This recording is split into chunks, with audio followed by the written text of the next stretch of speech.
الرحمن الرحیم الصلاۃ والسلام علیک یا رسول اللہ وعلی آلک واصحابک یا خاتم النبیین۔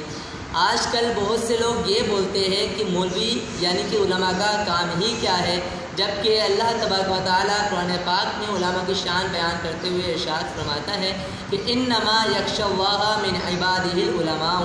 کہ اللہ تبارک و تعالیٰ کے بندوں میں سے صرف علماء ہی اللہ سے ڈرتے ہیں۔ اور حدیث پاک میں یہ بھی ہے کہ علماء انبیاء کے وارث ہیں، یعنی کہ جو انبیاء ہیں وہ اپنی وراثت میں علم کو چھوڑ جاتے ہیں، اور جو ان کے انبیاء کے وارثین ہیں وہ علماء ہیں کہ وہ انبیاء کی جو علم چھوڑ کے جاتے ہیں تو علماء اس کی وراثت کو حاصل کرتے ہیں۔ اور ایک حدیث پاک میں یہ بھی ہے کہ اللہ تبارک و تعالیٰ جس سے بھلائی کا ارادہ فرماتا ہے اسے دین کی سمجھ بوجھ عطا فرما دیتا ہے، اور جسے دین کی سمجھ بوجھ عطا فرماتا ہے اسے عالم کہا جاتا ہے۔ تو یعنی کہ اس سے یہ بھی نکلتا ہے کہ اللہ تبارک و تعالیٰ نے عالم سے بھلائی کا ارادہ فرمایا ہے۔ اور اس حدیث پاک سے یہ بھی نکل سکتا ہے کہ کوئی شخص یہ نہیں جانتا کہ اس کے ساتھ قیامت کے دن کیا ہوگا، لیکن عالم کو پتہ ہے کہ قیامت والے دن اس کے ساتھ بھلائی ہی کی جائے گی، کیونکہ اللہ تبارک و تعالیٰ نے اس سے بھلائی کا ارادہ فرمایا ہے جسے دین کی سمجھ بوجھ عطا فرماتا ہے۔ اور اعلیٰ حضرت بھی فتاوی رضویہ جلد 14 صفحہ نمبر 244 میں ارشاد فرماتے ہیں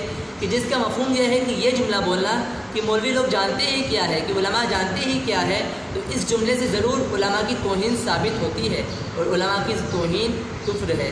اللہ تبارک و تعالیٰ سے دعا ہے کہ ہمیں علماء کے خلاف بولنے سے بچنے کی توفیق عطا فرمائے۔ صلو علی الحبیب صلی اللہ تعالیٰ علی محمد صلی اللہ تعالیٰ علیہ وسلم۔